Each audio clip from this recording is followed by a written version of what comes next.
Okay, this was my first tournament game as white in almost 12 years.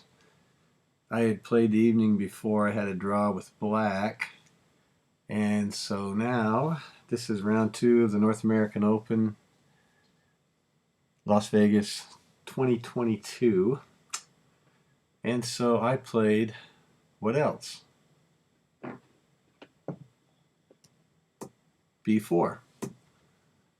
E5, bishop to B2. He takes on B4, not the most common variation, but not uncommon. Knight to F6, C4, very important for when black plays D5 to be able to play pawn takes pawn. Knight attacks the bishop, bishop goes back, black castles, E3. D6 I thought was very passive. What was called for here was D5 by black. He's got a lead in development. He might as well open up if he can, but you'll see this comes back to haunt black, I think, a little bit. Knight to F3, bishop pins, bishop to E2, rook over, white castles. Now the funny thing is, black develops his queen, but in a way he's tied to the knight at the moment. Otherwise, if bishop takes knight, he'll mess up his pawns. So I played the knight out.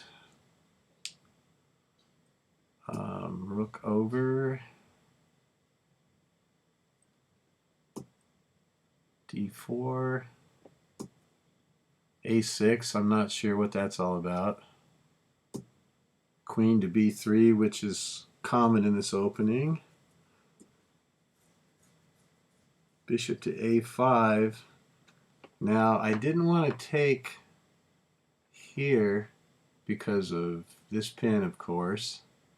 Although, even though I can take the knight, he'd get my bishop and be on my second rank. What I didn't realize is the computer showed me there was also this move, which actually traps the queen because of this setup. So white can get a rook and a knight for the queen, but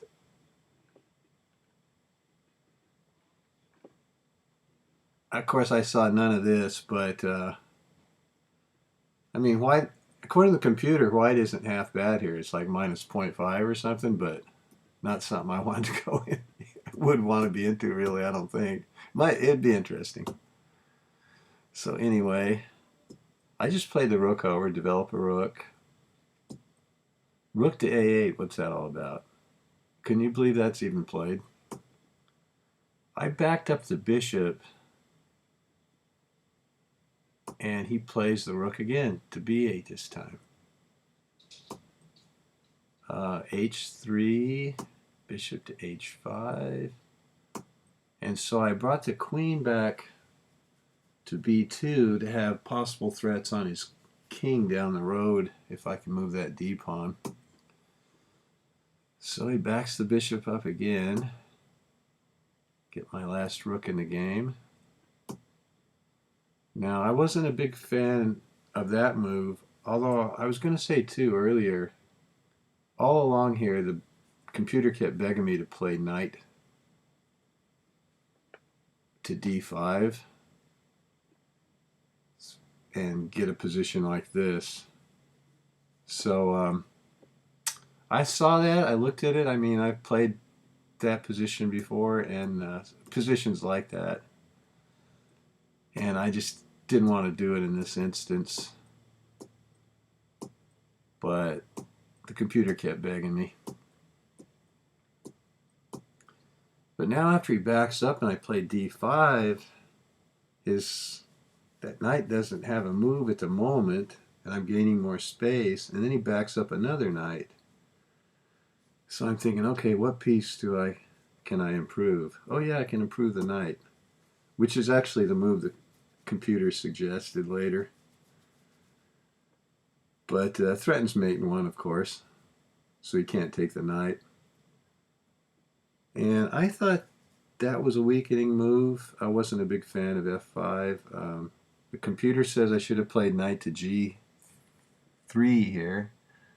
Instead, I played a little more aggressively to g5. He weakens the king again. Knight in the hole. What a nice hole that is. And after knight takes, pawn takes, he can't take the pawn, of course, because he gets mated. So he blocks the mate. And I played the knight up. Also, the idea that getting that knight there in this opening is often to play bishop to f3. Bishop back to b6, bishop to f3. And he trades his bishop off. So he gives me back to bishop pair. Now he moves his king because the threat is bishop to... He can't take the pawn because of this pin, and he can't take the knight because mate. So he still can't take the pawn at the moment.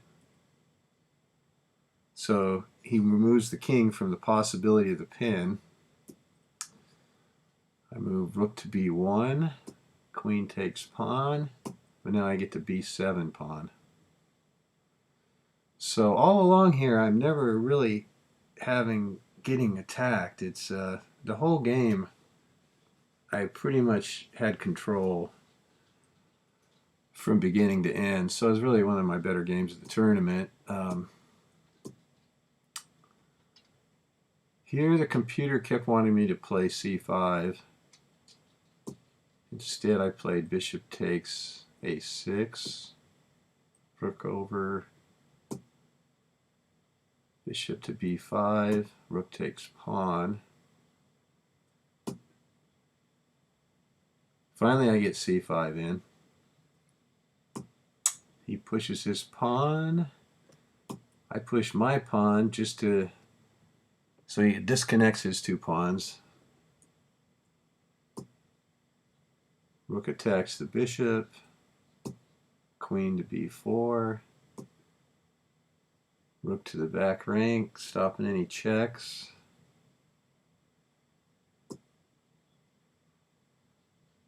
Centralize my bishop. So now I have materials even, but I have the pair of bishops in a much better position. And after he plays bishop to e8, his pieces are really not very coordinated. So queen to c3 to guard that pawn twice. He attacks my bishop again. Rook, bishop to a4. Attack it again. So now it's just about getting to the point where I'm winning something. After bishop takes knight, I'm going after that d pawn, obviously. So he takes the pawn on c6 with the queen. I take his knight. So now his pawns are messed up for good. Queen takes, bishop takes. I didn't want to take on d5. Probably would have been okay, but I went after this cripple on f5. Rook over. He wants a discovered attack on g2, of course.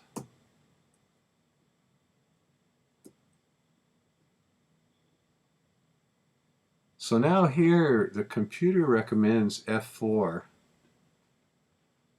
which I had not considered. Because, of course, after rook takes bishop, you're going to be getting material back. So maybe some of these things I'd have seen if I had... The night before, I had a terrible headache and couldn't get to sleep. Woke up like or couldn't get to sleep till like 3 in the morning. So this was a 5.5 hour game, and as the game went on, I didn't see everything. Of course, nobody does, but I also the ending is kind of funny. I just kind of ran out of gas, but f4 wasn't the only good move. I found rook to c1, which is a good one. Bishop to b5. Computer like that. Bishop back. Finally, I win this pawn here on d5. Now he wants to get on g2 again, so I played rook to d8 check. I did not expect him to play his rook back because I thought that was to my advantage. Because after getting the rooks off the board, I'm just up a pawn, and this has to be flat out winning as long as I can stop the c pawn. So he can go ahead and move that pawn a couple times. I don't care. My king's just killing him now. Great position for the king compared to his.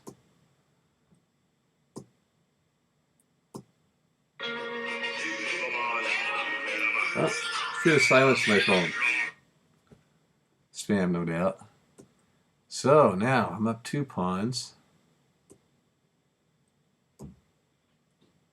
And after h5, we get this position. And at this point, the computer has white up about 8 points, so it's just absolutely crushing. And after e5 and pawn takes, I win if I recapture either way. And I was thinking I should probably take f takes e5, which if I would have, it would have been an easier win because the queening square on e8 is a light square, and there's just no saving this game for black, I mean. Instead, I took with the king, which is still a win. It just becomes to a more complex position after 5 hours of play. I'll show you what happens. It's pretty funny. Trying to trade off bishops, of course. The problem here, of course, is I don't have the queening square is not a light square, but with 2 pawns, there's still a way, and I couldn't see it. So after h6, king in the corner, which is always nice.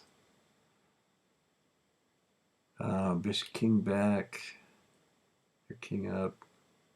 Bishop here. Of course, if I take the bishop, it's a stalemate. So I go after his bishop. And after bishop here, in 5.5 hours, I couldn't do it anymore, man. I just couldn't see it. And I just played up and took the stalemate. But this is pretty instructive nonetheless, because this is actually made in 13 for white when I offered the draw. And the thing is, if king to h7,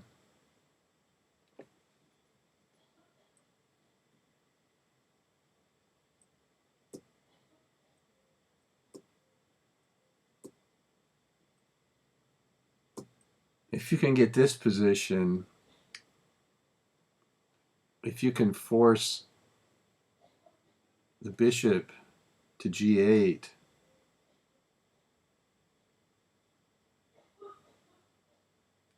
now you get in g6, and after a bishop move, it's just it's a pretty cool mate. So I'll never forget that setup again if I ever get this. But this is an orangutan that got away, and it's funny to offer a draw when you have mate in 13. But Anyway, I did what I could after the headache from the night before, and kind of a humorous ending. And that's my story, and I'm sticking to it.